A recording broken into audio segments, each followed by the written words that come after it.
Bom dia, pessoal. Bom dia a todos. Bom dia a todas. Sejam muito bem-vindos, bem-vindas. Eu sou o professor Lucas Aramar Pereira e nós vamos ver hoje a disciplina de estruturas de madeira e estruturas metálicas, tá? Então, até aqui vocês viram a parte de madeira, tá? Então, nós vamos iniciar hoje as estruturas metálicas, tá ok?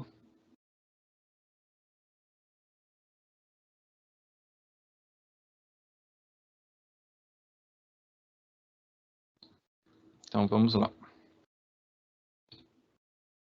Então, nessa primeira aula de estruturas metálicas, né, a seção 3.1, nós teremos aí as características e as propriedades do aço. Então, nós vamos passar aí por uma introdução, né, nós vamos analisar aí os materiais metálicos, né, e para que a gente tenha uma ideia de como funciona essas estruturas, como funcionam essas estruturas metálicas, tá? E para isso nós temos que ter um conhecimento do material que nós estamos trabalhando, tá? Então, os materiais metálicos, basicamente, são substâncias inorgânicas. Elas são compostas aí por um ou mais elementos, tá? Quando nós temos associação, a mistura de dois ou mais elementos, nós temos o que chamamos de ligas metálicas, tá? Então, na verdade, nada mais é do que uma associação, tá? Eu não vou associar alguma coisa com outra para ter um mesmo resultado do que eu já havia se tivesse nenhuma associação. Óbvio. Por que que eu vou fazer isso? Porque eu quero melhorias, né? Eu quero melhores propriedades, né, do meu material resultante, tá? Então, como exemplo disso, nós temos aí o aço, que é ferro mais carbono, o aço inoxidável, ferro, cromo e níquel, e o bronze, que é cobre estanque. São alguns exemplos só, tá, pessoal? Então, o aço, que nada mais é do que ferro mais carbono, tá? O aço é o material que dos metálicos, é o que é mais utilizado na construção civil, tá? Seja no concreto armado, sejam nas estruturas metálicas mesmo, né? Ou no steel frame, por exemplo, né? Dependendo do tipo de situação, coberturas, né? Coberturas, telhados, né? Nós temos bastante a utilização dos materiais metálicos. O aço inoxidável, ferro, cromo, níquel, como o próprio nome já diz, é inoxidável, tá? Então, se eu tenho um aço normal e um aço inoxidável, por exemplo, que ele tem uma proteção à oxidação, é óbvio que esse material vai ser mais caro, tá? Evidentemente que eu vou ter que utilizar esse material em alguns casos especiais, porque senão eu encareceria a obra como um todo, tá? Então, como classificação desses materiais, os materiais metálicos, nós temos dois grandes grupos, vamos dizer assim, os ferrosos e os não ferrosos, tá? Como o próprio nome já diz, os não ferrosos é aqueles que não têm ferro ou essa composição em pequena quantidade. Por exemplo, o alumínio, cobre, níquel, chumbo, né? Já os ferrosos, né? É óbvio, se um é o que não tem, o outro é o que tem ou tem bastante, né? Então, os ferrosos são aqueles que têm uma porcentagem elevada de ferro, normalmente aí superior a 90%, que é o que a gente mais utiliza na construção civil, o aço, né? É o carro-chefe, né? Ferro fundido e o ferro forjado também. O que acontece? A grande diferença entre ferro e aço está na quantidade de carbono que cada um deles tem, tá, pessoal? Então, antes da gente entrar propriamente dito aqui na utilização do aço na construção civil, eu acho que vale essa diferenciação, tá? Então, no ferro, que é o primeiro material, vamos dizer assim, né? Se nós tivermos uma evolução, primeiro é ferro e depois o aço, né? Então, no ferro, eu tenho concentrações um pouco maiores de carbono, tá?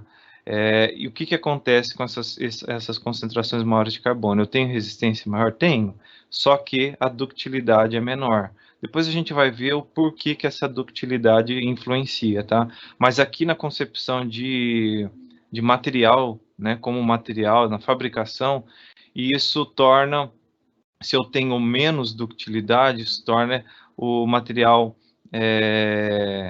ele é menos dútil, tá? Automaticamente ele é menos maleável, então ele fica mais difícil, né, para ser utilizado, né, para eu chegar nas seções que eu quero dos perfis, tá? Automaticamente, se eu tenho um aço que é um material mais dúctil, ele sofre essas deformações de uma maneira mais maleável, automaticamente eu consigo, é mais fácil para eu chegar nos perfis que eu quero. Automaticamente eu tenho uma produção maior, né? Essa produção é elevada, eu tenho um ganho de produção, e aí, óbvio, né, que ele vai ser mais atrativo do que o ferro forjado, o ferro fundido, por exemplo, né?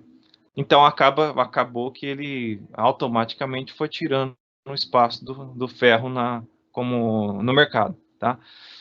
Agora utilizando, né, passando aí por essas estruturas metálicas na construção civil, nós já temos aí uma ideia de modernidade, tá? Quando eu comparo, por exemplo, uma estrutura metálica com uma estrutura de concreto armado, você passa, né, pelo canteiro de obras, você já vai ter uma ideia assim de mais modernidade, né? Não tem aquela coisa tão artesanal, né, da pessoa, dos operários terem que preparar as formas, por exemplo, travar essas formas, deixar tudo escorado a estrutura do meu edifício, da minha obra, né? Para depois ter que fazer a concretagem, né?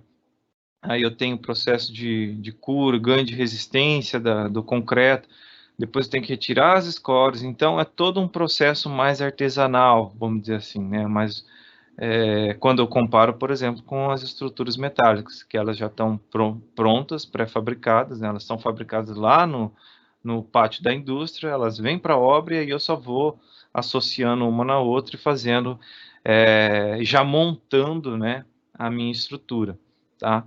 Então, esse sistema artesanal, né, que é um exemplo clássico aí do concreto armado, por exemplo, ele acaba dando lugar aí a uma construção mais industrializada, tá? Então, tem um processo, no meu processo construtivo, eu tenho diversos benefícios, tá? Na nossa área, né, de engenharia, nada mais é do que uma indústria, tá, pessoal? É a indústria da construção civil. Então, o meu produto final é uma obra, né, normalmente, né, o produto final, no caso, é uma obra. Então, eu tenho um processo construtivo, eu tenho um processo industrial. É claro que nesse modo mais corriqueiro aí de concreto armado, isso acaba, você não tem tanto uma ideia assim de uma indústria, né? Então, quando eu coloco esses processos, eu começo a identificar mais esse processo industrial, né? A indústria da construção civil fica mais claro, né, para a gente, que aí parece mesmo uma linha de montagem, tá? Então, como vantagens a gente pode ter aí, primeiro, não faz sentido eu utilizar um material que, no nosso caso aqui, que não tenha resistência, né? Então, a primeira coisa, ele tem que ter resistência, né? Ele tem um alto índice de resistência. O que que significa isso? Que a relação entre resistência e peso específico é como se fosse o custo-benefício, só que aqui resistência, peso específico, tá? Quando eu comparo, por exemplo, seções de peças metálicas com as seções de concreto armado, eu consigo imaginar e já identificar, né, naquela foto, por exemplo, que é uma seção muito mais esbelta, tá? Então, eu consigo seções com áreas menores para vencer os mesmos esforços. O que, que está atrelado numa estrutura? Qual que é uma das principais cargas que vão influenciar na minha estrutura, que eu tenho que analisar? É o peso próprio da própria estrutura, né? Então, se eu tenho seções menores, eu consigo peso próprio da estrutura menores, tá? Automaticamente as solicitações são menores e aí as seções, por isso as seções são menores também, tá? Então é um ciclo, tá? Eu tenho seções menores, que vão me dar peso próprio menor, né, mais baixo. Automaticamente eu tenho solicitações menores e eu consigo fechar o ciclo com as sessões de dimensões menores também, tá?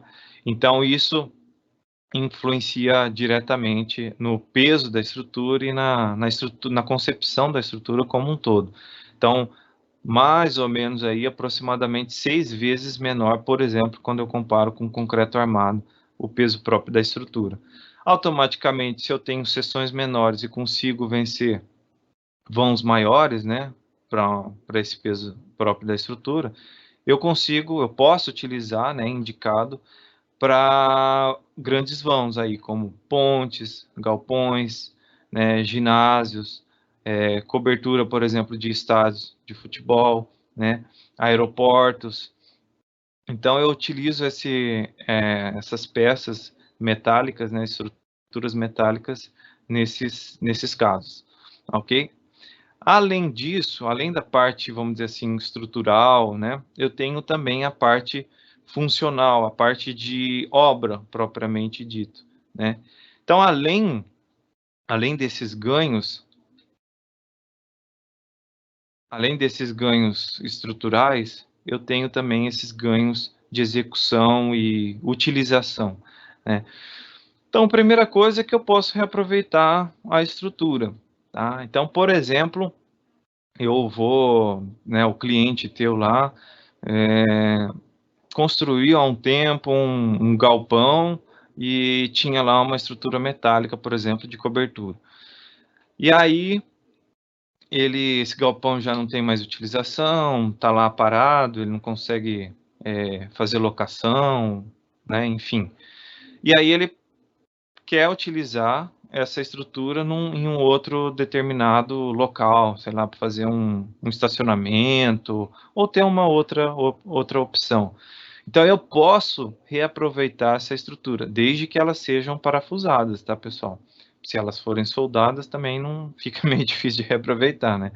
Então, se essas estruturas forem parafusadas, é só desparafusar, desmontar essa estrutura, tomar o cuidado para que não haja nenhuma avaria nas peças. Eu carrego essas peças, descarrego, monto, né? Claro que eu vou ter que adaptar a necessidade ali, né? Mas eu posso fazer a reutilização, o reaproveitamento dessas peças, tá? Também tenho a facilidade de reforço e ampliação de obras, tá? Então, se eu tenho obra pré-existente, né, eu posso aumentar essa obra, fica mais fácil, fica mais modular ali, eu poder fazer intervenções nas obras. Rapidez de execução, que a gente já citou um pouquinho anteriormente, né? Por esse processo ser um pouco mais industrial, vamos dizer assim, retirar algumas etapas que são mais artesanais, é óbvio que nós temos esse ganho, né, no tempo de execução de obra. Então, nas obras como um todo, né, um dos grandes vilões aí é o tempo, tá? Então, normalmente o cliente, quando vai chegar aí para contratar vocês, eu quero a obra para ontem, preciso urgente, eu preciso estar funcionando, e aí você não tem muito por onde correr, né? Então, dos benefícios de utilização de estruturas metálicas é justamente esse ganho, né? Eu retiro algumas etapas, né? As etapas aí, por exemplo, de forma, etapa de concretagem, o tempo de escoramento, aí eu tenho que retirar as escoras, eu tenho que retirar as formas, né?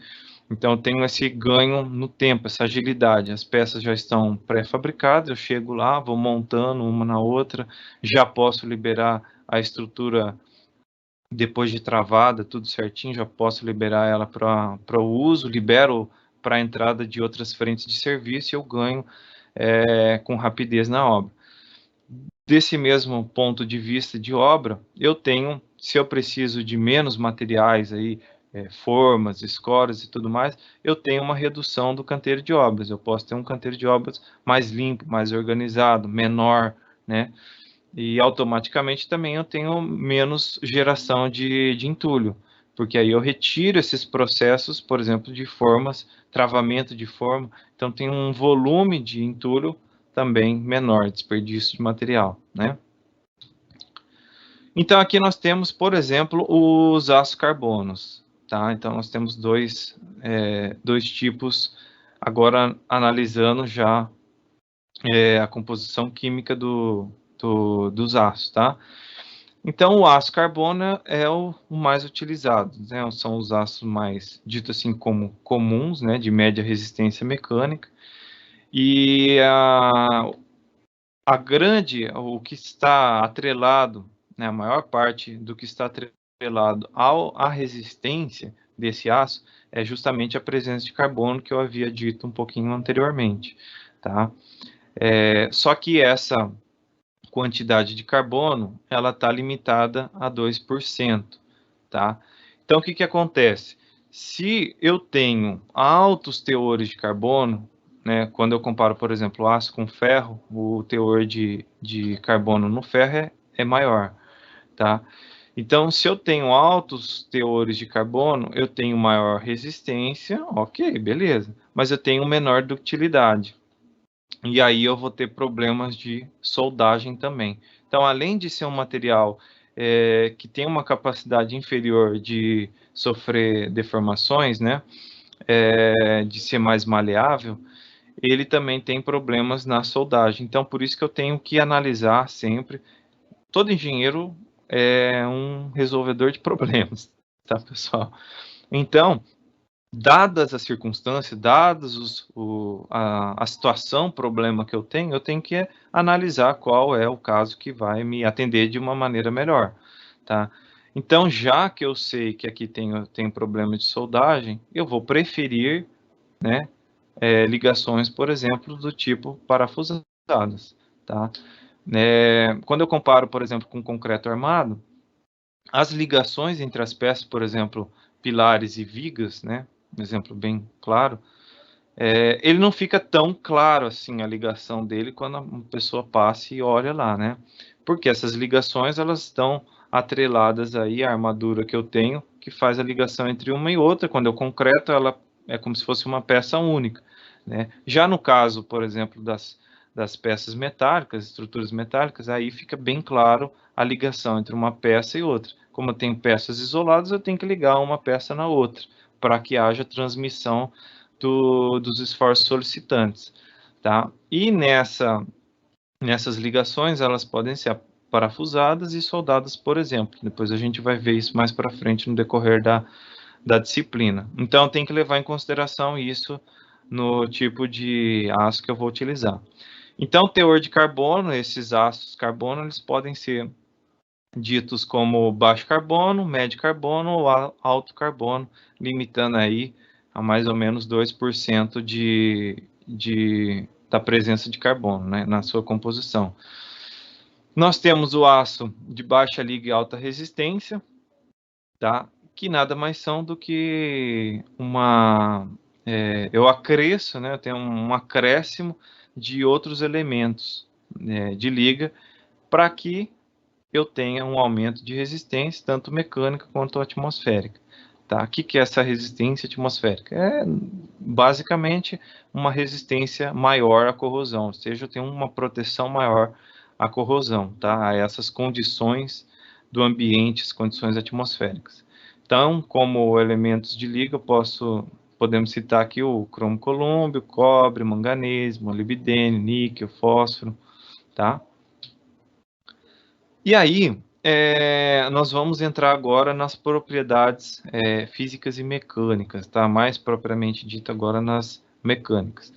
Então, lá da resistência dos materiais, nós sabemos que todo corpo, né, todo material, ele vai sofrer, né, quando aplicado uma tensão, uma força, ele vai ter um comportamento em relação às deformações. Então, cada material tem o seu comportamento, né? Uns deformam mais, outros deformam menos, né? Basicamente, nós temos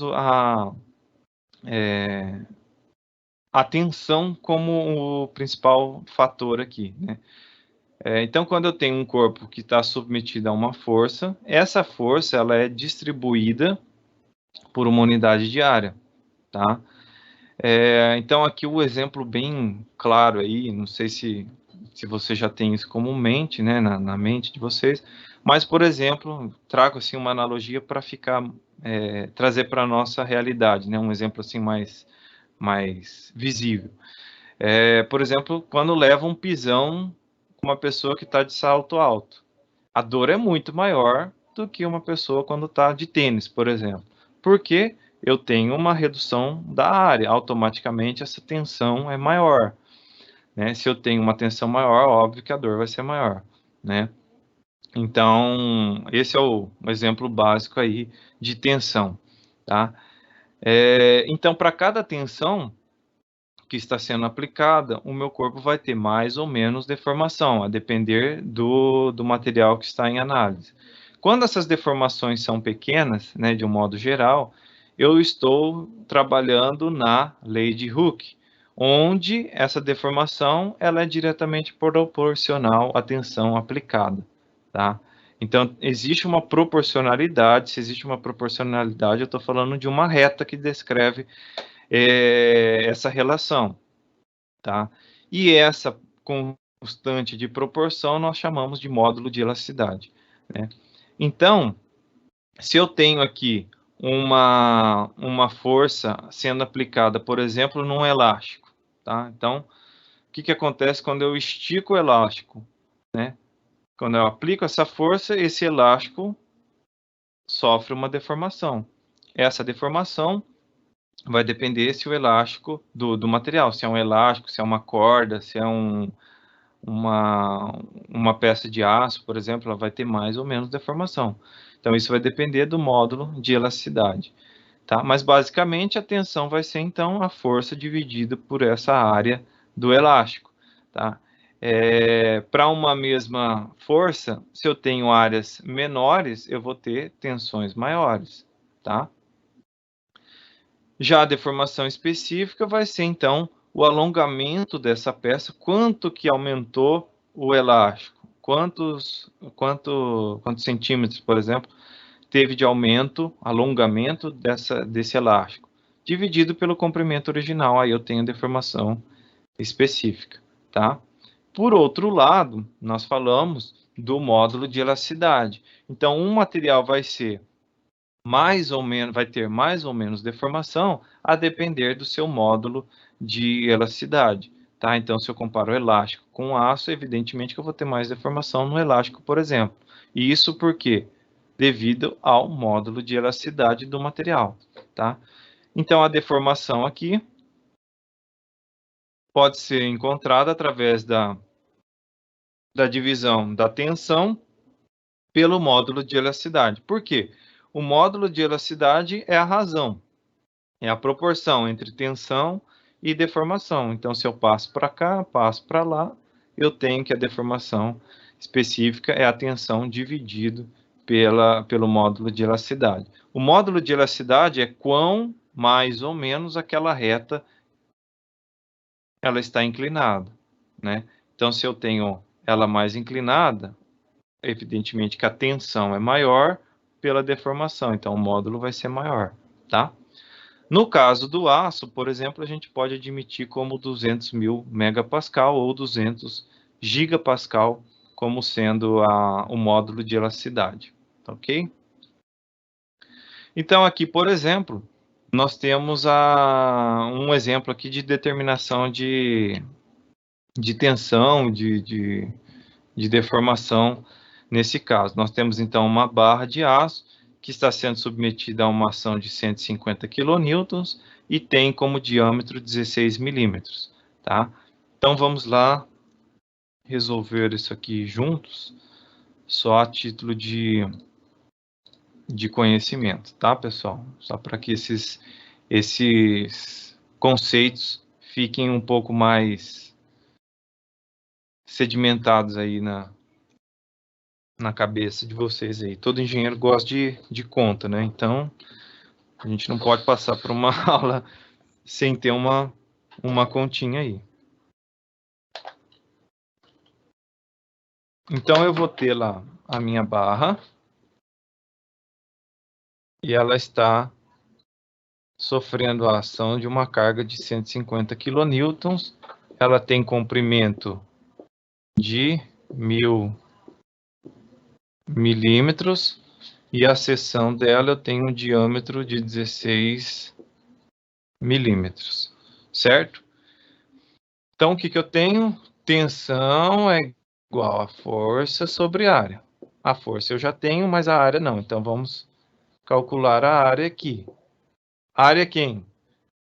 Π d ao quadrado sobre 4.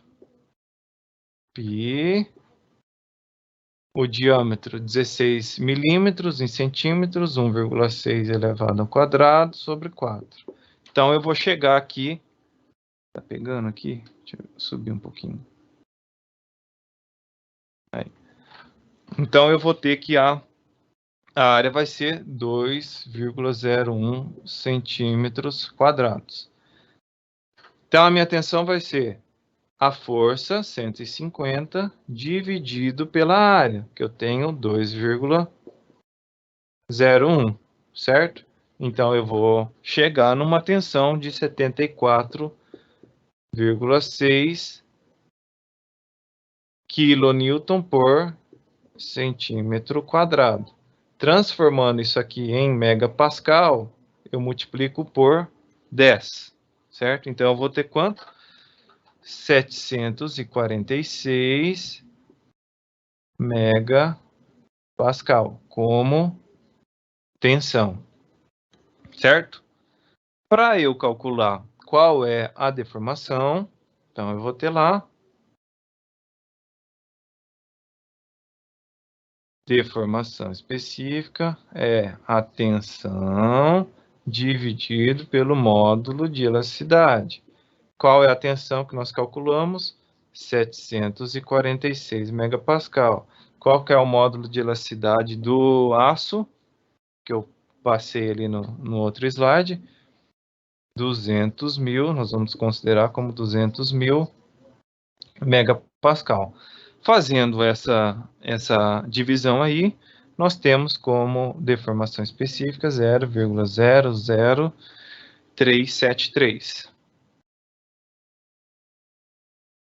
No aço, esses valores, eles são pequenos mesmo, tá? Se eu, por exemplo, comparar, por exemplo, com um elástico, um bungee jump, alguma coisa assim, esse valor aqui vai ser bem maior, porque o módulo de elasticidade é menor, tá? Então, se eu tenho uma divisão por um valor menor, esse valor vai dar maior, tá? Então, como esses valores são pequenos, normalmente eles podem ser representados em porcentagem também. Então, multiplicando por 100%, eu tenho 0,373% de deformação. Se eu quiser o comprimento final, é só pegar a deformação específica e multiplicar pelo comprimento da peça. Então, eu tenho 0,00373 vezes 1000. Então, eu vou ter 3 milímetros de alongamento. Então, qual que vai ser o comprimento final da peça? 1003,73 milímetros. Certo? Então, basicamente, é isso. Tá? Tensão, força sobre área. E depois eu calculo a deformação específica.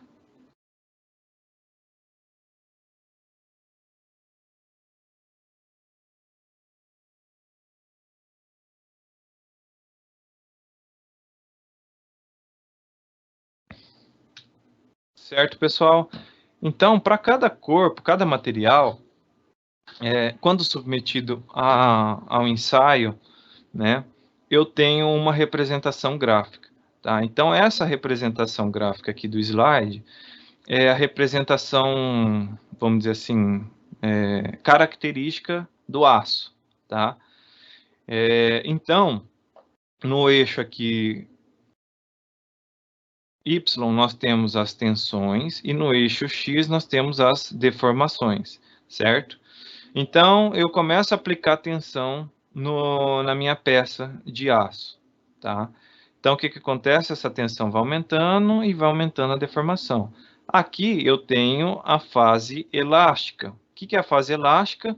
Eu retiro essa força que está sendo aplicada e ela volta ao ponto original. Então, por exemplo, eu pego um elástico lá, eu aplico uma força, uma pequena força no elástico, estico o elástico, a hora que eu solto o elástico, ele volta à posição original. Então, isso aqui é a fase elástica, tá? Nessa fase elástica que nós podemos aplicar a lei de Hooke, tá? Onde existe a proporção, então aqui eu tenho o limite de proporcionalidade entre a tensão e a deformação. Certo, pessoal? Tudo bem por aí? Se eu tiver um módulo de elasticidade maior ou menor, vai influenciar na inclinação dessa reta aqui, tá? Então, aqui é a fase elástica.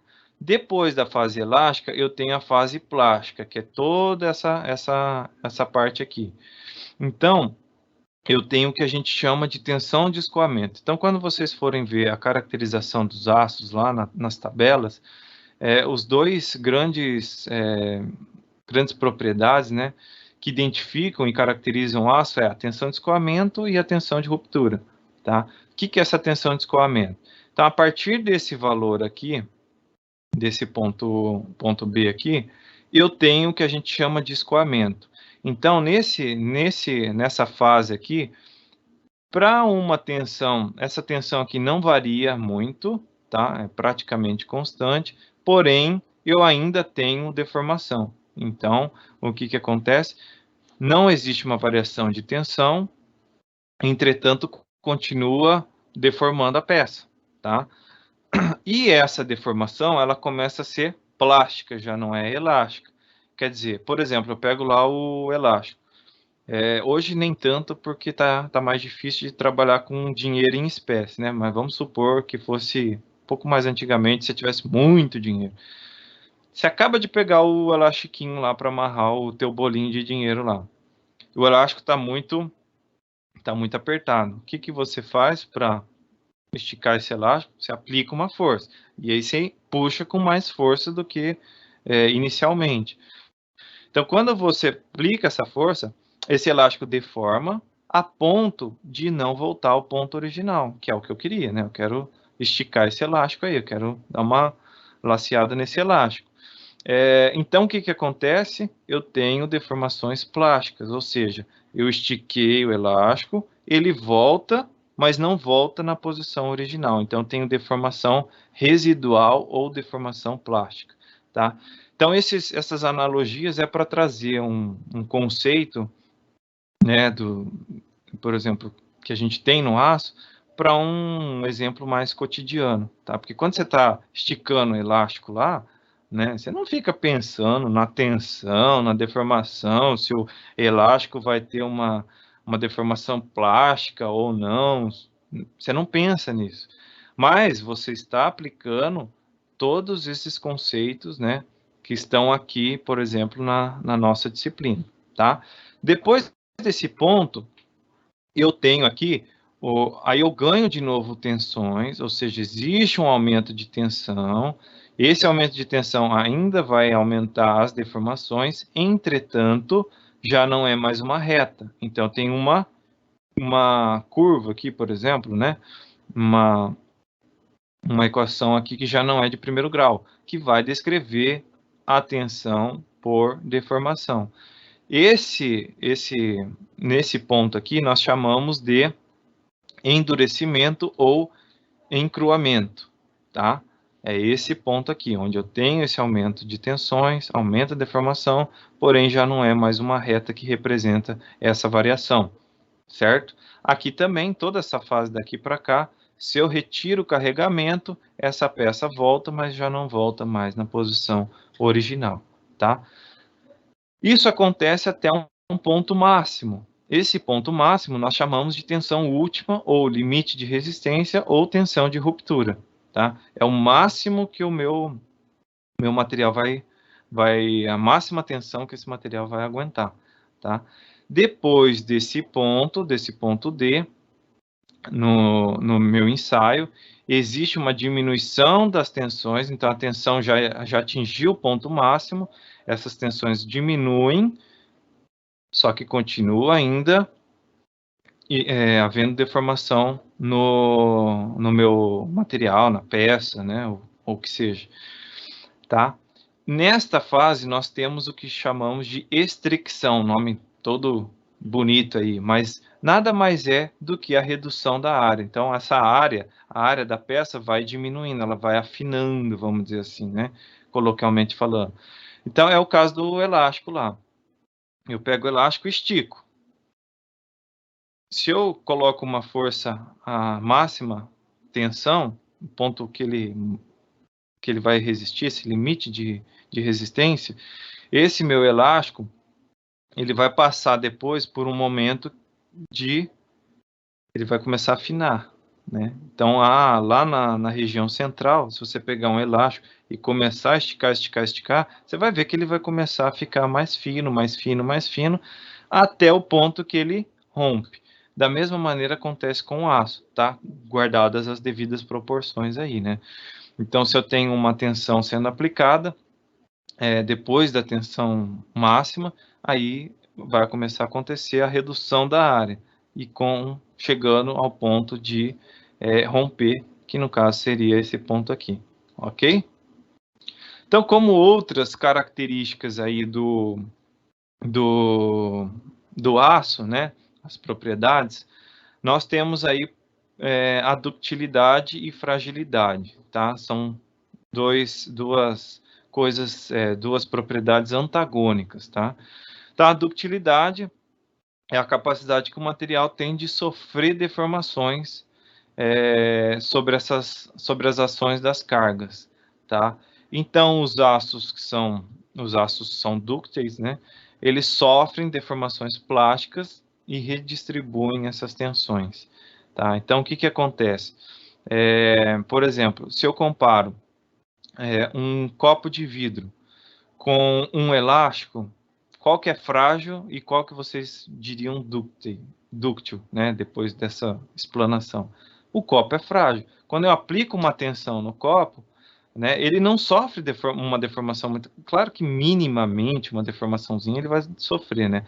Mas ele não sofre uma deformação significativa. Ele já logo quebra, tá? Então isso é um material frágil. O material dúctil é ao contrário. Por exemplo, o elástico.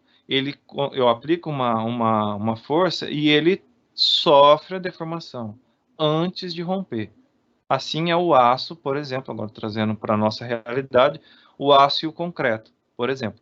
O concreto é um material dito frágil e o aço é um material do tipo dúctil, tá? Então, o aço, por exemplo, ele vai possibilitar que antes de romper, ele sofra grandes deformações. Então, ele dá indícios para a gente de que ele vai romper. Então, quando você tem um aço submetido ao ensaio, você começa a perceber que ele vai começar a deformar, e aí, num ponto, né, ele começa a ter a estricção, aí você fala, ó, tá próximo de romper. Tá? Então, ele dá sinais. Se eu tenho deformações, essas deformações elas acarretam em diversas patologias, né, na construção. E isso aí dá o alerta de que pode acontecer um colapso da estrutura, tá? Resiliência é um termo aí que está bastante na moda aí, né, não só na engenharia, óbvio, né, como um todo. Então, essa é a capacidade que o aço tem de absorver energia mecânica no regime elástico, tá? Por isso resiliência, né? Então lá no regime elástico eu aplico força, aplico tensões, ele sofre essas deformações, porém ele volta à situação original. Então ele tem essa capacidade de sofrer deformações pelas cargas que estão aplicadas e volta na posição original. Já a tenacidade é a capacidade de absorver a energia total. Então, tanto elástica quanto plástica. Então, quando a gente fala de resiliência, é só na parte plástica. Na elástica. E na tenacidade, elástica mais a plástica. Tá? E dureza, né, o próprio nome já diz, quão duro é o material. né? Então, no caso aqui do aço, ele é um material que tem dureza, ou seja, ele tem resistência ao risco e abrasão, certo? Fadiga é uma outra propriedade, tá? Que quando fala assim, fadiga, talvez fica meio abstrato, como um aço, fadiga, né? Não consigo associar uma coisa com a outra. Mas aqui um exemplo bem trazendo de novo para nossa realidade, fazendo uma analogia aí. Por exemplo, o pessoal que faz exercício físico, faz uma academia e tal. Eu tenho lá, vou lá começar a fazer as repetições. Faço a primeira repetição, beleza, segunda. Quando eu tô lá na terceira série, na última repetição, eu já não tenho mais toda aquela disposição que eu tinha antes, porque devido a esses ciclos repetitivos, o meu músculo entra em fadiga, tá? Então, por exemplo, aquela carga que seria a minha carga última, a carga máxima, que eu conseguiria fazer o exercício, lá no último exercício eu não consigo utilizar a mesma carga, se fosse o máximo que eu consigo de carga, tá, pessoal? Então já não é mais a mesma disposição, então meu músculo entra em fadiga. Um outro exemplo aqui, um clips, quem nunca lá estava meio entediado e tal, pega o clips lá e começa, abre, fecha, abre, fecha, abre, fecha. Então, de novo, são ciclos repetitivos, até o ponto que o clips quebra, né? Automaticamente, da mesma forma, eu não apliquei o limite que eu tinha a máxima força ali para que esse clips fosse quebrado. Porém, pelo fato de eu estar em ciclos repetitivos, em movimentos repetitivos, chegou a ruptura, tá? Da mesma forma é o aço, tá? Então, por exemplo, aquelas peças que estão sujeitas a carregamentos dinâmicos, por exemplo, eu tenho que levar em consideração o processo de fadiga, tá? Então, nesses casos, o que eu tenho? Eu posso chegar a um colapso mesmo sem atingir a tensão de ruptura, tensão máxima, limite de resistência, tá, pessoal? Corrosão, nós não podemos falar das peças metálicas sem chegar na corrosão, tá? A corrosão é de bastante importância. Nós sabemos que os materiais metálicos, né, se nós não tivermos nenhuma ação, eles vão sofrer corrosão, tá? Uns mais, outros menos, dependendo do local onde que eu vou fazer a utilização, tá? Então, cada local eu tenho um grau de agressividade, tá? Mas fato é que se eu não tiver nenhuma ação, vai sofrer a corrosão, tá? E aí eu tenho que fazer algumas ações para que eu previna isso ou diminua isso, né? E dependendo do local onde eu estou, onde a obra será executada, tá? Então, como proteção básica, por exemplo, a pintura. Eu não vou comprar um portão, por exemplo, tá? Não estou falando nem de uma estrutura. Comprar um portão para minha casa, um portão metálico lá, e deixar ele lá sem nenhum tipo de proteção. Vai passar um pouco de tempo aí, ele já vai estar todo corroído, né? Então, nós temos que fazer pelo menos o que? Uma pintura, né? Que acaba sendo uma barreira de proteção, tá? Outro tipo é a galvanização, que eu tenho por imersão, eu faço adição de zinco, por exemplo, à superfície de aço, e aí eu tenho uma barreira protetora, tá? Posso também ter a adição de cobre na composição química do aço, tá? Então, quando esse aço que tem o cobre, quando ele estiver exposto a essas ações climáticas, começa a ser desenvolvida uma película, que a gente chama de pátina, né? Essa película, ela é protetora e ela adere ao material. Então, ela serve como uma barreira entre a peça de aço e os agentes de corrosão, tá? Então, esse tipo de aço pode ser chamado de aço patinável e utilizado aí em edifícios, né, de múltiplos pavimentos, passarelas, pontes, viadutos que estejam sob o risco aí da corrosão. Aí, isso nós temos os materiais metálicos, e aí nós temos os perfis metálicos, que é aí sim os perfis estruturais que nós utilizamos na construção, por exemplo. Então a NBR 8800, ela nos indica dois tipos básicos aí de perfis, tá?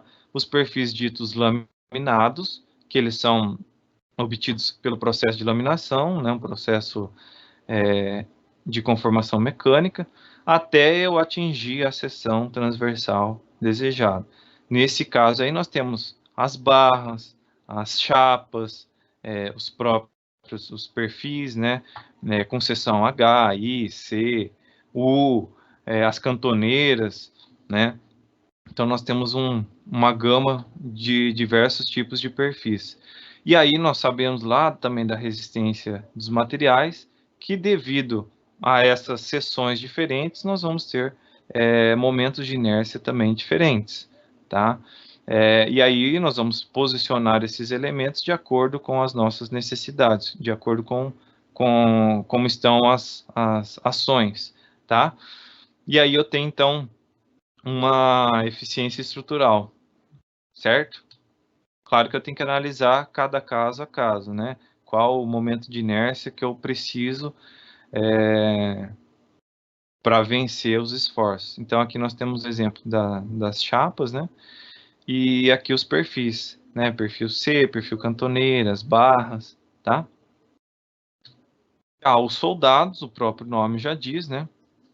Que nós temos associação de outros perfis através, né, por meio de uma solda, certo?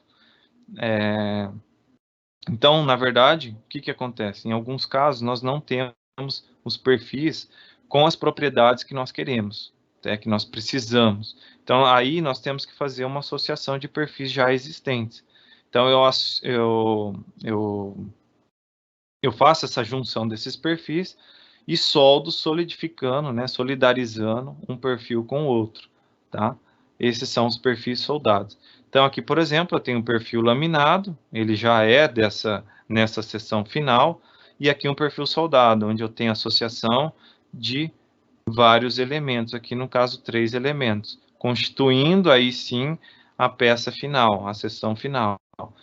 Essa associação entre esses elementos é feita por solda, por isso soldado, óbvio, né, pessoal? Certo? Aqui nós temos um exercício que basicamente é o mesmo desse exercício que nós vimos aqui, tá? Mais para título de conhecimento e desenvolver essas habilidades, e para comparar com o módulo de elasticidade do aço, por exemplo, com do elástico aqui, né? Então, exemplo do bungee jump. Aqui o módulo de elasticidade, se comparado com o do aço, é muito menor.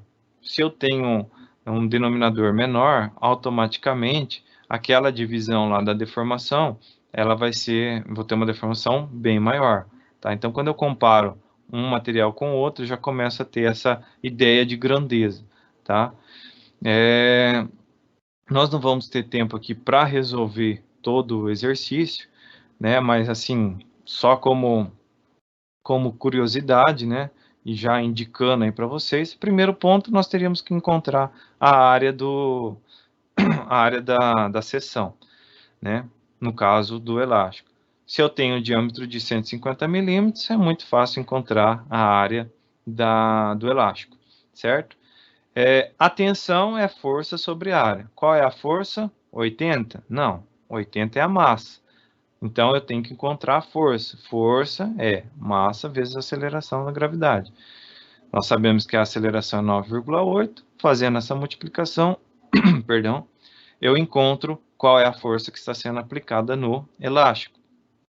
Dividindo força por área, nós temos a nossa tensão. Chegando na tensão, eu consigo encontrar aqui, então, né, no caso, a deformação, que vai ser a tensão dividido pelo módulo de elasticidade que é dado no exercício, tá? E aí vocês vão chegar num resultado que é bem maior, né, se comparado com a do aço, tá?